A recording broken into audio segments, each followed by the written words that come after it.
नमस्कार, स्वागत है आपका हमारे चैनल पर। मैं हूं आपके साथ शिप्रा सैनी। महाराष्ट्र से बड़ी खबर है।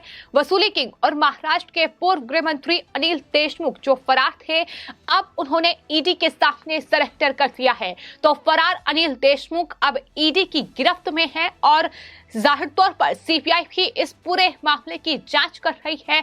तो मुश्किलें अब उद्धव ठाकरे सरकार की कई गुना बढ़ने वाली हैं, क्योंकि जिस अनिल देशमुख और परमवीर सिंह को उद्धव ठाकरे सरकार ने कहीं ना कहीं गुमराह किया हुआ था, जो पता ईडी और सीबीआई नहीं निकाल पा रही थी, लेकिन अब अनिल देशमुख ईडी के सामने पेश होने पर मजबूर हो गए हैं। तो अनिल देशमुख अब सामने हैं और उद्धव ठाकरे सरकार की टेंशन बढ़नी लाजमी है, क्योंकि महाराष्ट्र में वसूली का बड़ा आरोप महाराष्ट्र के पूर्व गृह मंत्री अनिल देशमुख पर लगा है। 100 करोड़ की वसूली का आरोप मुंबई के ही पूर्व पुलिस कमिश्नर परमवीर सिंह की ओर से उन पर लगाया गया था और इस पूरे मामले में ईडी और सीबीआई जांच कर रही है। आपको बता दें, ईडी की ओर से बार बार अनिल देशमुख को समन भेजा गया, लेकिन उस नोटिस का जवाब अनिल देशमुख की ओर से नहीं दिया गया और ना ही वो ईडी के दफ्तर में पेश हुए। लगातार ईडी अनिल देशमुख की जांच कर रही थी कि आखिर वो कहां हैं। कई बार उनके ठिकानों पर भी छापेमारी की गई, लेकिन अनिल देशमुख का कोई पता नहीं लग पा रहा था, जिसके बाद अब वो सामने आए हैं। लेकिन आपको बता दें, इससे पहले सीबीआई ने इस पूरे मामले में एक बड़ी कार्रवाई की है। अनिल देशमुख के इस केस में जो बिचौलिया है उसे गिरफ्तार किया है सीबीआई ने। रविवार को उसकी गिरफ्तारी हुई और उसके ठीक बाद अनिल देशमुख सामने आए हैं। तो किस तरीके का खेल उद्धव ठाकरे सरकार अभी भी खेल रही है, ये लगातार जो गतिविधियां महाराष्ट्र में चल रही हैं वो साफ तौर पर बता रही हैं। क्योंकि आपको बता दें, कल सीबीआई ने अनिल देशमुख के इस वसूली केस में एक गिरफ्तारी की है, पहली गिरफ्तारी इसे कह सकते हैं। आपको बता दें, संतोष जगपात नाम के शख्स को थाने से गिरफ्तार किया है और सीबीआई के अधिकारियों ने ये कहा है कि वो पिछले महीने गैर जमानती वारंट जारी करने के बावजूद लगातार बच रहा था, लेकिन अब सीबीआई ने उन्हें गिरफ्तार किया है। सीबीआई ने अगस्त में इस बिचौलिए के ठिकानों पर छापेमारी भी की थी और 9 लाख रुपए कैश बरामद किया गया था। ये सीबीआई के अधिकारियों ने ही बड़ी जानकारी दी है।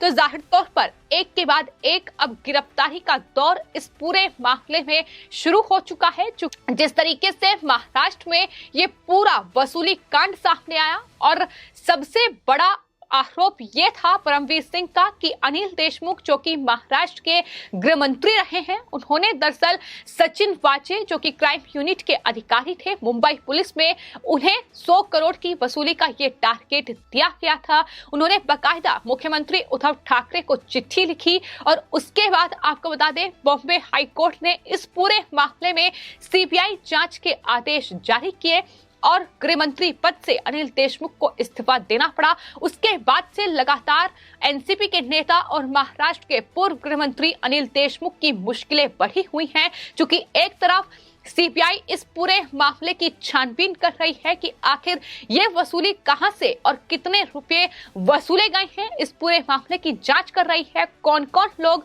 इस पूरे वसूली रैकेट में शामिल हैं। लेकिन वहीं दूसरी ओर ईडी भी मनी लॉन्ड्रिंग के तहत इस पूरे मामले में छानबीन कर रही है। ईडी कई बार अनिल देशमुख को समन भेज चुकी है, लेकिन उनकी तरफ से कोई जवाब नहीं मिल रहा था। लेकिन आखिरकार अनिल देशमुख अब ईडी के शिकंजे में आ गए हैं। आपको बता दें, अनिल देशमुख सामने आए हैं, बयान भी उन्होंने अपना जारी किया है और कहा है कि दरअसल वो ईडी के सामने बयान दर्ज कराने के लिए पहुंचे थे और हालांकि ईडी की ओर से कोई समन उन्हें इस तारीख के लिए नहीं दिया गया था, लेकिन क्योंकि वो जांच में सहयोग करना चाहते हैं इसलिए वो ईडी के दफ्तर पहुंचे हैं। लेकिन अनिल देशमुख को अगर जांच में सहयोग करना था तो आखिर वो इतने दिन से फरार क्यों थे, आखिर क्यों ईडी के सामने पेश नहीं हो रहे थे, ईडी के सवालों का जवाब अनिल देशमुख क्यों नहीं दे रहे थे। ये तमाम सवाल है जो महाराष्ट्र की जनता पूछ रही है। और सिर्फ इतना ही नहीं, आपको बता दें, अनिल देशमुख ने एक बार फिर से खुद को बेदाग बताया है, यानी उन्होंने कहा है कि पुलिस कमिश्नर परमवीर सिंह ने जो आरोप उन पर लगाए हैं वो झूठे हैं और वह आज कहां है, यानी परमवीर सिंह कहां है। मीडिया रिपोर्ट के मुताबिक उन्होंने देश छोड़ दिया है। ये अनिल देशमुख का बयान सामने आया है। आपको बता दें, कल ही संजय निरुपम जो कि कांग्रेस के नेता हैं, उन्होंने दरअसल एक ट्वीट किया था और ट्वीट करते हुए उन्होंने ये खुलासा किया था कि परमवीर सिंह बेल्जियम पहुंच गए हैं। उन्होंने आरोप सरकार पर मढ़े कि आखिर उन्हें किसने सेफ पैसेज दिया, और उसके ठीक बाद अब अनिल देशमुख सामने आ रहे हैं और वो ये सवाल कर रहे हैं कि आखिर परमवीर सिंह कहाँ हैं। परमवीर सिंह का कोई अता पता नहीं है, वो विदेश पहुंच गए हैं। तो ये जो तमाम ट्वीट हैं, तमाम बयान हैं, एक दूसरे से मेल खाते हैं और कहीं ना कहीं उद्धव ठाकरे सरकार इस पूरे मामले में अनिल देशमुख और खुद को बचाने के लिए अब इस तरीके का ये हथकंडा अपना रही है। चूंकि संजय निरुपम का ट्वीट, उसके बाद जिस तरीके से अनिल देशमुख सामने आए हैं और ये कह रहे हैं कि दरअसल ईडी की जांच में वो सहयोग करेंगे, लेकिन इतने दिन से फरार कहां थे अनिल देशमुख, ये सवाल लगातार उनसे पूछा जा रहा है और पूछा जाएगा, क्योंकि महाराष्ट्र में ये बड़ा वसूली रैकेट है जिसकी जांच केंद्रीय जांच एजेंसी कर रही है।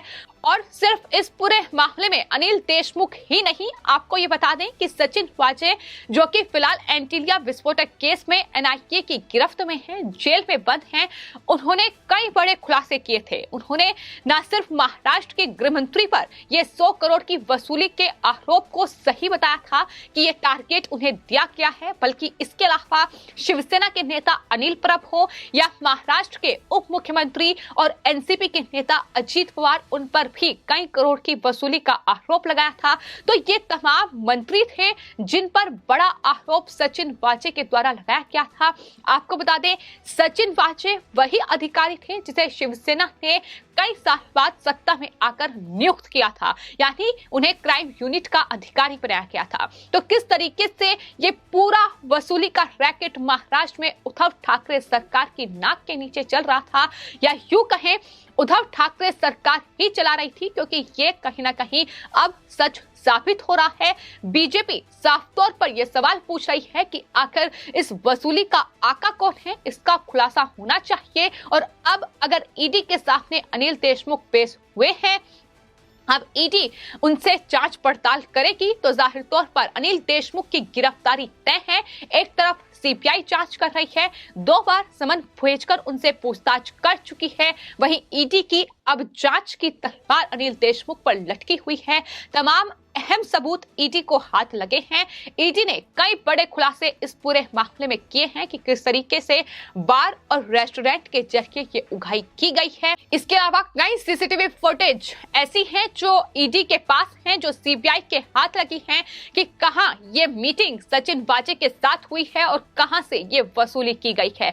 तो तमाम अहम सबूत ईडी और सीबीआई के पास हैं। तो ऐसे में अनिल देशमुख की गिरफ्तारी तय है, और अनिल देशमुख अगर गिरफ्तार होते हैं तो इस पूरे मामले में कई बड़े और चौंकाने वाले खुलासे हो सकते हैं।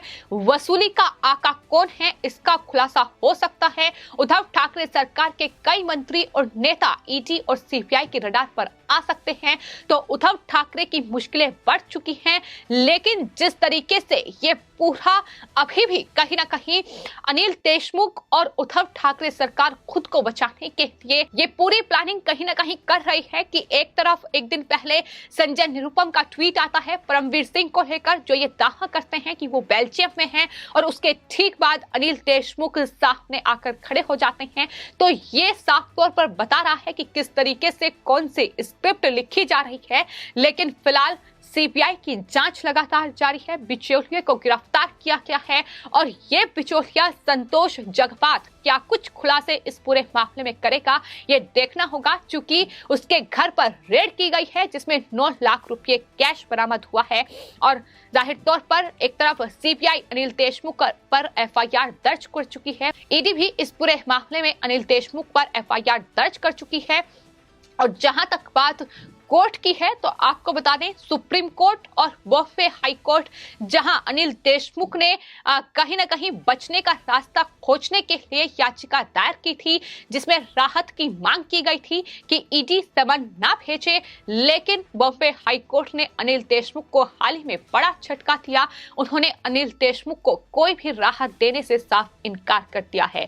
यानी तय है वसूली के इस पूरे रैकेट की जांच होगी, इस पूरे कांड की जांच होगी और कहीं ना कहीं मुश्किलें कहीं ज्यादा उद्धव ठाकरे सरकार की आने वाले वक्त में बढ़ने वाली हैं।